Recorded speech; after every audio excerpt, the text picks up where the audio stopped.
Hi. Hi. Hi. That doesn't How get you doing, old. Kelly? Does it get old? Never a good gets one. old. True. Let's start with the title. When we got the sneak peek of this, you gave us all presents and we walked away with shirts that said, I got high with Keith Urban. That's right. I'm going to double down on the darkness. Why not? Were you ever nervous about the connotation to that? Or I No. think now you're leaning into it, I right? embrace the shadow. Okay. Yeah. I love that. Yep. Where did the title start to come out to you? I know we kind of talked about this, but when did you go, yep, it's got to be high? It came and it was just, I knew it was right. I knew it was right. And I went through lots and lots of titles. And Oh, tell me the ones you titles didn't are pick. hard. Nah. Were there some bad ones? I They're think- like well, old there's just band ones names. that don't work. Okay. But high was good because it was. I like a good, strong, universal word. Ideally, a single word is always good. You know. Okay. And I never want to name an album after a song because I always feel bad for the other songs. I always Okay. have. That I've is always felt like all the other interesting. songs are like, what? We're okay. We're nobody. You're everything. You know. I mean, if you have a song that sums up the whole album, I get it. But I've always felt bad for the other songs. That's interesting. Like your entire family's named after one child. That's what it's like. That is kind of true.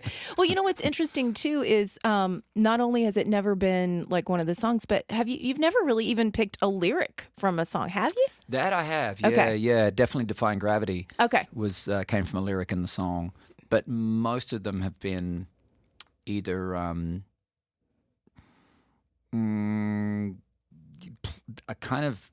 it's kind of stated where I was at in life. Like Golden Road was the beginning of the journey.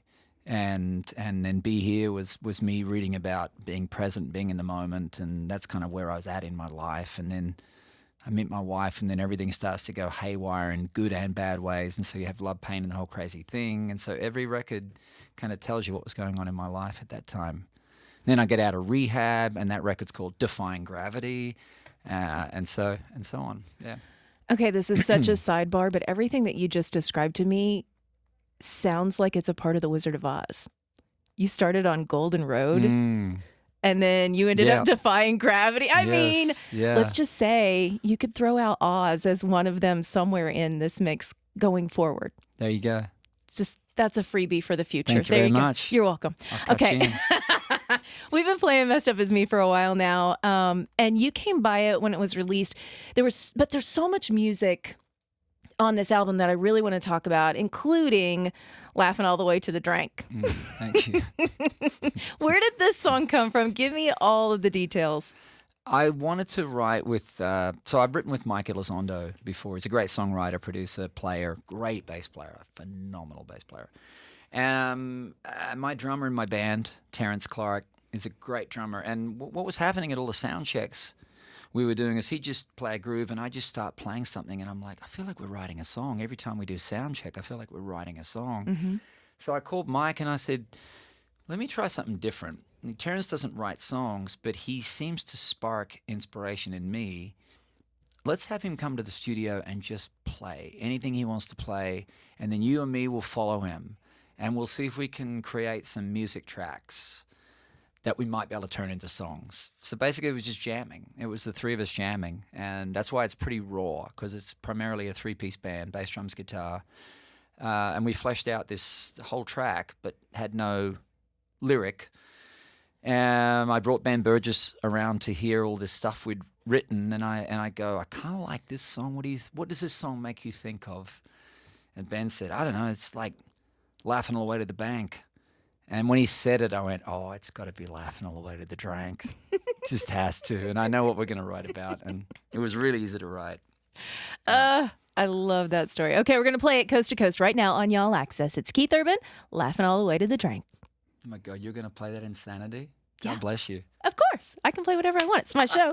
Yay, power to the people. Yay! I love we can it. play whatever we want. That's so great. You've got Y'all Access with Keith Urban today. I'm Kelly Sutton, sitting across from Keith and chatting all about the brand new album. I'm wondering what Hi. people are making of that song now that you've just played it. Of Laughing All the Way to the Drink? Yeah. What like, do you mean? Right now, people are just going, what was that? What happened? They probably are dying to get their hands on it. Are you kidding me? They love that. That's so insane, that song. This is the beauty of having your own show, Keith. You can play whatever you want. It's amazing. God bless you, Kelly.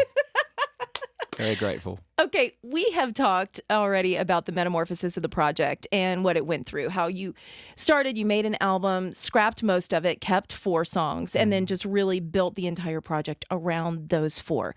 So I want to know on this project, which song came to you last? Dodging a Silverado. Okay. Was the very, very last song. Yeah, it was kind of done. The project was done, and then I got sent that song, and I loved it, like immediately loved it. It felt like a song that had been around forever. It sounded like a classic right out of the gate. And so I called Dan Huff, and I go, could we do one more session? I think I got a good song I really want to put on the record. And so does he get tired of those calls? He knows it so well. I was going to say, because you are notorious about like, I just one more, or just I need to tweak a little. When we were going to record Wildside, yeah, the day before the session, I'm in the shower and I'm like, oh man, a back and forth between me and a fiddle player in the solo would be so fun. So I call, I call, oh, you're going to get it now. My brain is complete. Stuart Duncan, thank you. I call Stuart Duncan and I'm like, Stuart, what are you doing tomorrow? And he's like, well, I'm out of town, but I think I'm back. And I go, I've got a session for you. Come over and play it. He goes, okay. So basically I book him, and I'm driving to the session the next day, and Dan Huff calls me and goes, did you book a fiddle player? I'm like, I got an idea. Go with me. So he's used to it. Just let me have that. Let me have that one. Yeah. Okay, so since it's my show and I can play whatever I want, I mean, do you want to play Dodging a Silverado? Yeah, play anything you want. Okay, you can go ahead and introduce it for all to hear. Oh my gosh, okay. This is track 10 on the album called High, and this is Dodging a Silverado. Perfect.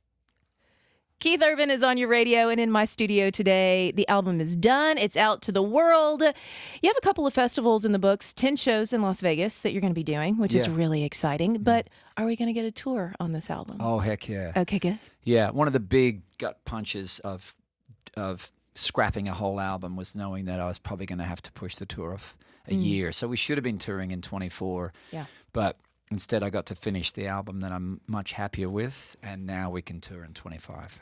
See, that's the thing. So when you're on the road, is it always thinking about what the live show is going to be from each city, or is it a package that we have to have finished before you go in? I wonder how much tweaking you're doing in the middle of the tour. Constant. Okay. Constant. Which is fun for you, but I'm sure your crew's like, really? Oh, I know. Because it's you're getting feedback every night, right? And I walk out there. I spend so long on a set list, so long dialing that thing in till I think it flows just right. And I look at it and I go, no, this is good. This thing is bulletproof. This is the definitive set list. And we play the first night, and I'm like, okay, that song's got to go. That one's got to go. That one's got to move over to here. This one didn't work at all. This one we got to shorten completely. You know, and it's just like.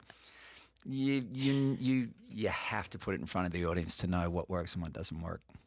It's wonderful that you listen to the audience too. And I think that your fans understand and know that about you, that there's always feedback. It's a two-way street, and that it's not you're playing at them, but you're playing for them. Yeah. I want to play with them. I'm not a TED Talk. I keep reminding people I'm not a TED Talk. Don't sit there and think I'm going to espouse wisdoms. I'm here to have a great time, and I hope you are too. Let's go. Please tell me that you saw Barbie when he's playing guitar at her. Oh, yeah. Of course. It's like, I'm going to sit here and play guitar at you. And that's not what you do at all. Yeah. Okay, we talked about Las Vegas. I need to know how many of the new songs are going to make it into the Vegas set. I have no idea. It's a good question. Well, we've already got 3 in there. We opened the show with Straight Line. Yeah. We Messed Up As Me in there, maybe 4 or 5 songs in. And then Wildside we've just started doing recently too. And then if I do a solo acoustic song, I might do Dodging a Silverado or Heart Like a Hometown or something like that. So I think I'll try a few things out. Okay. And I'll see what works. Interesting enough, like when you're out and you're touring and you're in a city, they might say, okay, you can't go past 11 p.m. for a noise ordinance or whatever. But in Vegas, you really don't have that kind of control. So do the shows in Vegas tend to slip on a little bit longer, or is it still a very finite, like we've got you for this amount of time and you need to finish it? It's a balancing act. Like, Okay. I want to do a longer show, and they want everyone to get out and start gambling. We try and find somewhere in the middle. Okay. I always want to do a longer show than they want me to do. Let's put it that way. I wondered about that. Yeah, I always want to play long. Okay, the album's called High. It's out everywhere now. Buy it, stream it, download it. It is so very good. Before I let you go, Carrie Underwood now going to be a judge on American Idol. Yeah. And you've been in that seat before. What's Yeah. your advice to somebody who's taking on that job? She's going to nail it. I mean, because everyone forget, she hosted the CMAs with Brad for so many years. Yeah. She's a natural. And the fact that she's been on the other side of that desk, which Luke and Lionel haven't been, she's going to bring that aspect to it. I think she's going to be amazing. Do you ever want to do that again? What, go and stand in front of judges and sing and be critiqued? For Not really. sure. No, For thank you, though. It's working out so good I so was- far. I don't want to jinx it. It's about to give you the golden ticket, brother. I was going to tell you to go straight through. Thank you. Straight to See, Hollywood. Straight to Hollywood. Woo! You didn't even have to All wait. right. This day gets better and better. I want to close with your duet with fellow Opry member Lainey Wilson. How proud are you of her right now? The most. I The know. most proud of her. It's yeah. so and rightly cool. so. Yeah. There's just certain, we all know it as a town. There's certain people that we go, we're going to back her. We're going to root for her. She's the real deal. It's a certain combination of things that you're either born with, blessed with, figure out, but it's not. It's like this town's full of great singers. This town's full of great songwriters. This town's full of people that work hard. This town's full of friendly people. It's like whatever it is, but man, when you can put them all into one person, then you get Lainey Wilson. I love it. All right. Well, this one's called Go Home With You. Keith Urban and Lainey Wilson on Y'all Access. Thanks for talking to us. Anytime, Kelly.